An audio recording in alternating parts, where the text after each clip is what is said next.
여러분 안녕하십니까? 실록 대하소설 조선왕조 500년 제4권 추동궁 만화 추동궁 마마 네 번째 시간 송도 사람들입니다. 사람책 5수레입니다. 경복궁을 떠난 상왕 이성계의 어가는 정릉을 향하고 있었다. 그것이 비록 까마귀 떼에 쫓겨 개경으로 돌아가는 행렬이라 할지라도 상왕의 어가라 찬란하고 거창한 것은 당연하다. 길가에 운집한 백성들은 비웃음을 섞어가며 비아냥거렸다. 고려의 옛 귀신들이 까마귀로 변했다는 게야 그러니 당할 재간이 있나? 글쎄 내가 뭘 했어. 한성에서는 못 산다고 하질 않았어? 잿간놈들이 송도를 버릴 수가 있나? 하기야 송도만한 명당이 어디에 다시 있으려고? 공연히 새 도읍지를 정예설랑은 마누라 잃고 아들만 죽이지 않았어? 송도로 간다고 뾰족한 수가 있나? 송도야 고려 사람이 사는 데지. 꼴 좋구만, 꼴 좋아.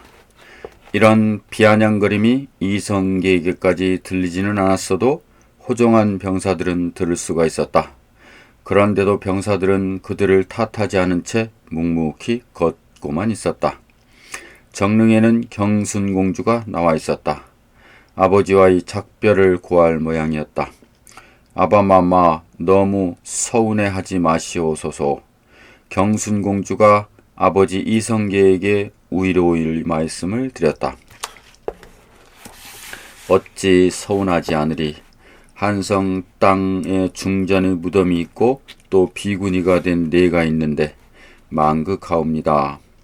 여기를 새 도읍지로 정할 때 나 혼자서 정한 것은 아닐진데 다같이 정한 땅을 오늘에 이르러 다같이 버리려고 드는구나. 이성계는 왕위를 물리던 그날부터 한성을 떠나려 했었다. 현비 강씨의 무덤만 없었던들 그 뜻은 이루어졌을지도 모른다.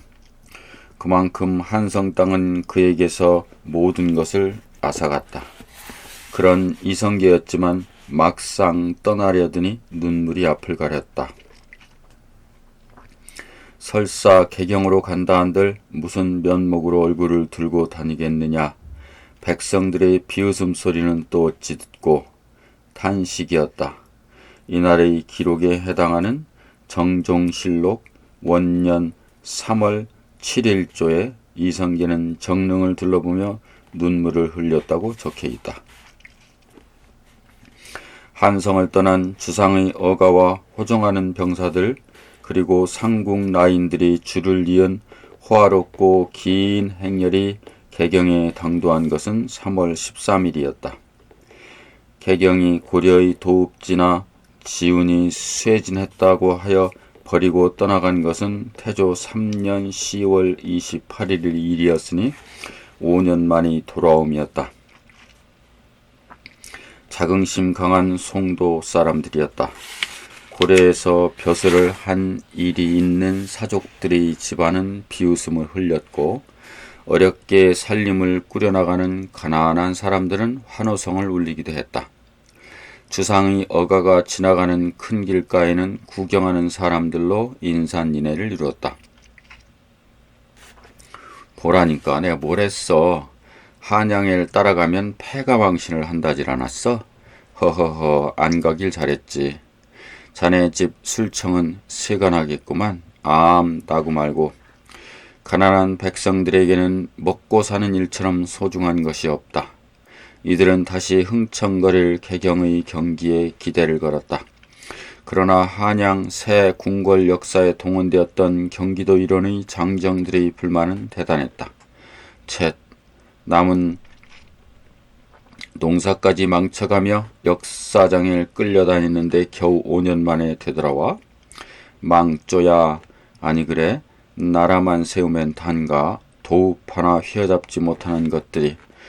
듣겠어. 들으면 대순가? 까마귀 떼에 궁궐을 맡기고 돌아오다니.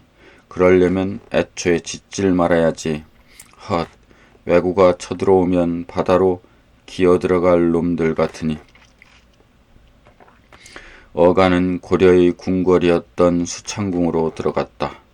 구경을 나왔던 백성들은 흩어지기 시작했다. 고려 왕실의 피를 받은 왕씨들은 옥씨, 전씨,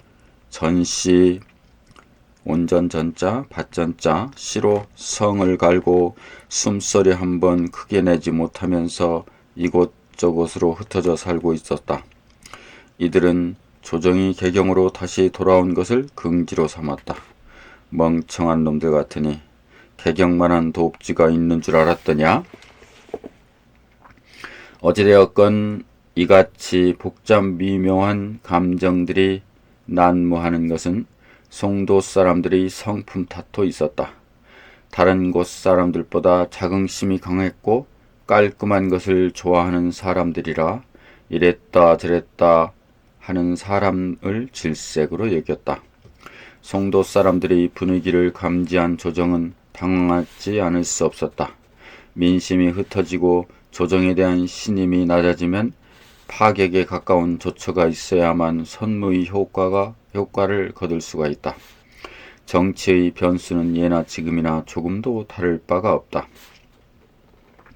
전하, 여기가 비록 고려왕실의 도읍지인 것은 사실이오나 전하의 성은이 억조 창생에게 고루 내리신다면 능히 태평성대를 누릴 수 있는 땅이옵니다. 통촉해 주시옵소서. 좌정승 조준이 정중히 구했다. 정종은 그간의 심적 고통을 말해주듯 전에 없이 스쳐간 모습이었다. 의욕도 없어 보였다. 과인에게는 덕이 없어요. 경들의 바른 보필을 바랄 뿐이요. 성심을 다할 것이옵니다, 전하. 역시 조준의 말이었다. 의욕을 잃은 사람들이 모여 앉으면 화제가 궁하게 마련이다. 세상사가 그러한데 어전이라 하여 다를 수가 있을까? 하윤이 추청했다. 전하, 도읍을 옮기면 백성들이 술렁거리는 것은 당연한 일이옵니다. 이는 백성들을 나무랄 일이 아닌 줄로 아옵니다. 조정은 서둘러 세자를 책봉하시어 왕실의 처연함을 보여주어야 합니다. 간합하여 주시옵소서. 그토록 힘이 없어 보이던 정종도 세자 책봉의 일이 거론되자 눈초리를 빛낼 만큼 긴장했다. 전하, 새 왕조 창업에 공이 큰 왕자를 세제로 책봉하실 수도 있는 줄로 아옵니다. 하윤은 정한군 방언을 지목하듯 천거했다. 세제를 정종은 중얼거렸다. 세제란 임금에게 적실소생이 없을 때 동생을 세제로 삼는 경우에 해당하는 말이다. 하윤의 두 번에 걸친 주청이 있자 조준은 가만히 있을 수가 없었다. 하윤의 곁에는 민재가 앉아있다. 이 자리에 있었던 일은 잠시 뒤면 추동에 전해질 것이 분명했다. 경이 두 번씩이나 주청하는데 조준은 입을 열지 않았다고요. 노기에 섞인 방언의 목소리가 조준에게는 실제로 들은 것처럼 가깝고 싸늘하게 느껴졌다. 지난해에 있었던 왕자의 난 때 조준은 상군부 앞마당에서 방언 앞에 무릎을 꿇는 일까지 있었다. 지금 가만히 있다가는 그보다 더한 수모를 겪을지도 모른다. 찬성을 아니할 수가 없었다. 전하, 백성들이 조정을 믿고 따르게 하는 조처는 지체할 일이 아닌 줄로 아옵니다. 서둘러 세자를 책봉하심이 옳은 줄로 아옵니다. 조준은 세제라 아니하고 세자라 했다. 가의 옹주의 소생인 불로가 이꼴에 있는데 구태여 방언을 지목할 필요는 없었다. 좋게 말하면 신중하고 불편부당한 것이겠으나 나쁘게 말하면 우유부단한 것이라 해도 망발은 아니다. 알겠어요. 상황전하와 의논해보리다. 그만들 물러가시오. 정종에게는 세자 책봉을 서둘러야 할 필요가 없었다. 아직은 젊은 나이라 중전의 몸에서 왕자가 태어날지도 모르는 일이었으며 아버지 이성계가 불로를 총회만 해준다면 세자의 제목이 없는 것도 아니었다. 이런 시기에 서둘러 정안군 방언을 세제로 책봉할 까닭이 없었다. 또 희안군 방간이 기회 있을 때마다 찾아와 방언에게 세자의 자리가 돌아가면 유혈 참극이 끊일 날이 없을 것이라고 주청하지 않았던가. 중신들이 물러가자 정종은 안도하듯 중얼거렸다. 잘한 일일 테지. 개경의 거리는 활기가 있어 보였다. 한성으로 떠나갔던 사람들이 돌아왔으니까 우선 사람이 많았고 비워두었던 집들을 고치자면 쟁기와 가재를 구해야 했다. 빈손으로 돌아다니는 사람보다 먼 곳 들고 다니는 사람들이 많았다.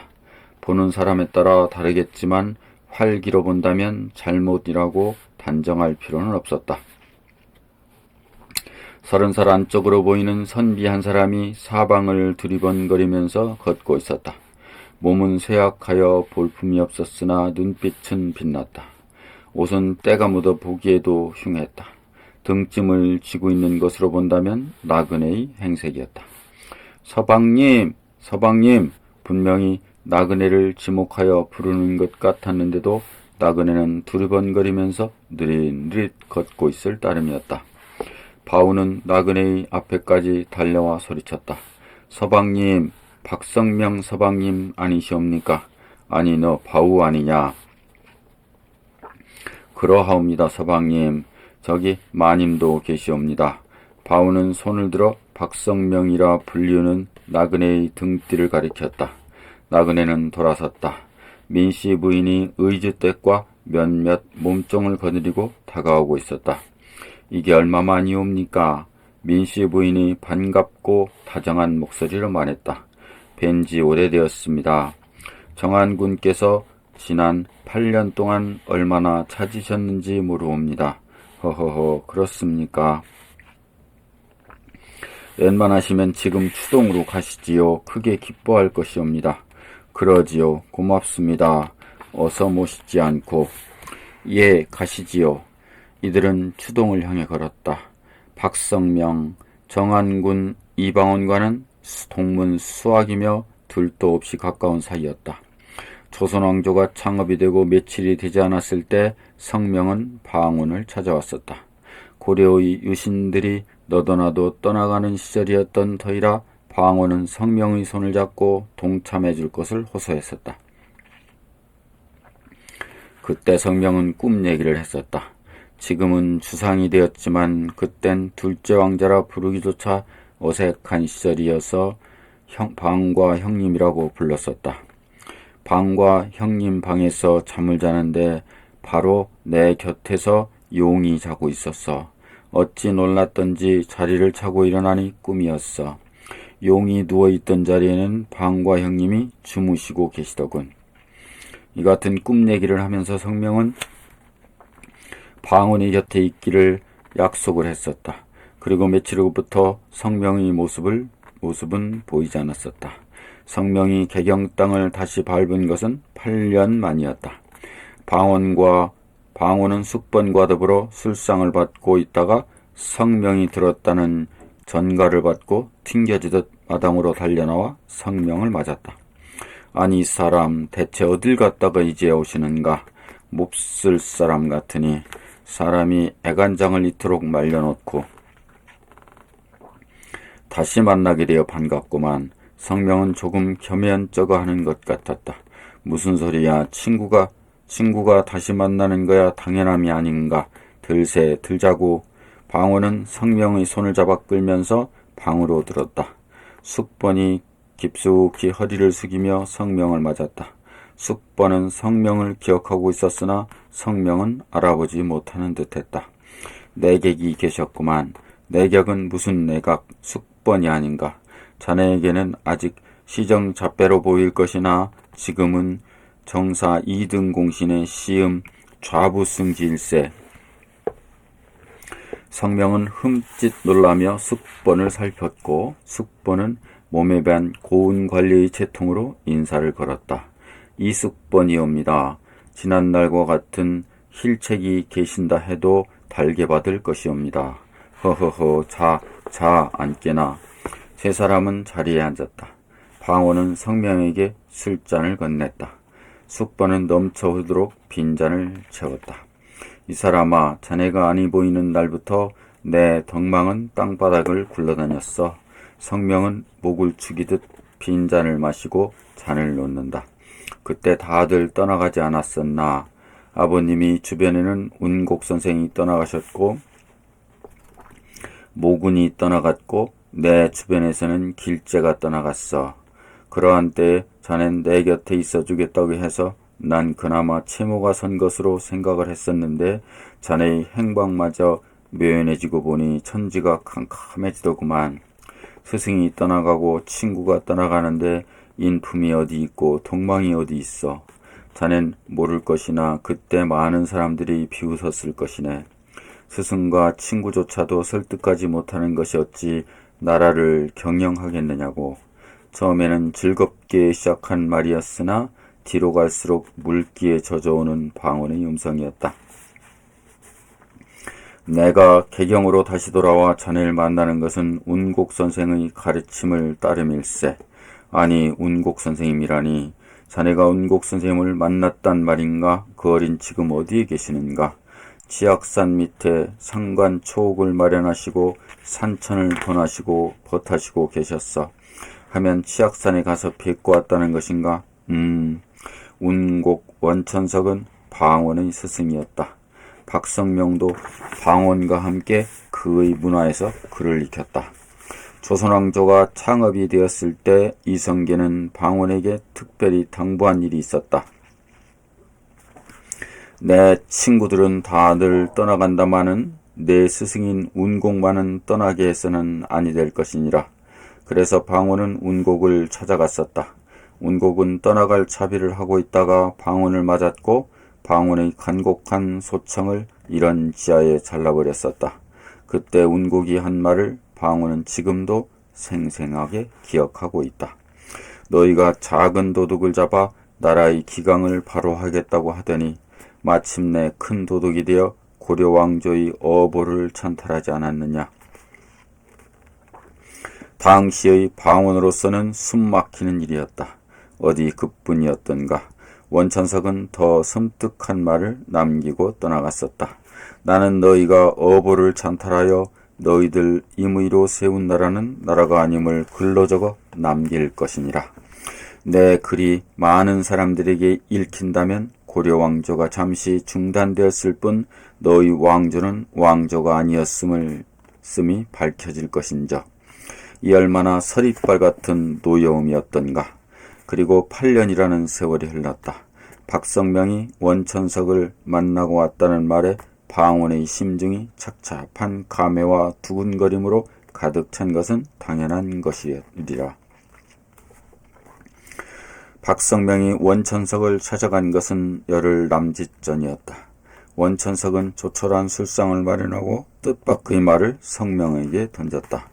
넌 그만 내려가서 방원을 도와주는 것이 어떻겠느냐. 하오시면 사부님께서는 새 왕조의 법통에 아무 하자도 없다는 말씀이옵니까? 당연한 물음이었다. 원천석은 술잔을 비우고 난 다음 조용히 설득했다. 자넨 지난 8년 동안 조선이라는 나라에서는 나는 쌀로 밥을 지어 먹질 않았던가. 하오시면 사부님께서는 고려 땅에서 난 쌀을 드셨다는 말씀이신지요? 난 나이 들지 않았는가? 아직 30도 되지 않은 자네가 앞으로 얼마를 더 고려의 백성으로 살려고 하는가? 시대란 흐름이라는 게 있지. 고려의 유신들이 모여 고려를 부흥하겠다면 나는 말리지 않을 것이나 새 왕조에서 나는 쌀로 끼니를 이어가며 은거를 한다 해서 무슨 덕이 있으리. 사부님의 뜻이 그러하오시면 사부님이 먼저 방원에게 가시지요. 성명은 비록 스승이 앞이었으나 찌르듯 물었다. 나는 방원이를 가르친 사람, 나 한 사람 방원이를 만나지 않으면 그만 아니겠는가. 마찬가지란 생각이 드옵니다. 시생도 장부의 지조만은 지켜가고 싶사옵니다.